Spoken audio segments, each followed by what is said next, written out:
ওই ডক্টর ইউসুফ বলে দেন কোন এনজিওর কোন টাকা কোন কিস্তির সব মাপ, তাহলে আমাদের অটো চালাবো না, কোনো কিস্তি দেওয়া যাবে না, কোনো ব্যাংকের টাকা আমরা ঋণ শোধ করবো না। আমরা মরতে রাজি, আমাদের পেটে ভাত নেই, আমরা বাচ্চা দিকে কি করবো? যদি সরকার সিদ্ধান্ত দেওয়া অটো চলবে তারপরে তার গাড়িটা দেওয়া হবে, তার আগে তার গাড়ি দেওয়া হবে না। আপনার 13 তারিখে গাড়ি নিছে, কালকে দেওয়ার কথা ছিল, কালকে দেওয়ার কথা ছিল, তাই উনি গেছে কালকে বলছে তুমি বৃহস্পতিবারে আসো।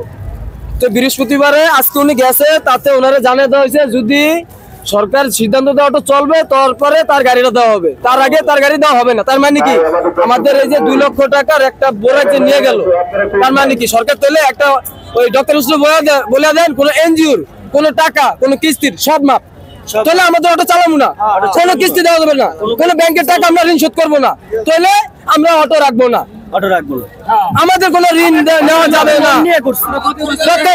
সারা বাংলাদেশের ব্যাংকের যারা দেনা নিছে কোনো টাকা দেওয়া হবে না। আমাদের কর্মস্থান ঠিক করে দিতে হবে, আমাদের কোনো ভালো কর্মস্থান আমাদের ঠিক করে দিব, তারপরে আমরা চলে যাবো।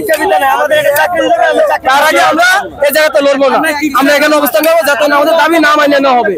এবং আমরা মরতে রাজি, আমাদের পেটে ভাত নেই, আমরা বাচ্চা দিকে কি করবো? আমাদের পেটে ভাত নেই, আমাদের পেটে ভাত নেই, আমরা যদি বাসাতে ঘুমে কাজ হবে, বড় লোকে ফেলাটে এসি স্যারে ঘুমে, তাদের কারেন্ট খায় না, তাদের তো কারেন্ট খায়। এমপি মসজিদে বললেন তারা হাইটা যাইবো অফিস করবো, কোনো গাড়ি থাকবো না বাংলাদেশে, কোনো গাড়ি থাকবো না, কোনো গাড়ি তারা এসি ব্যবহার করতে পারবো, আর আমরা গরিব মানুষ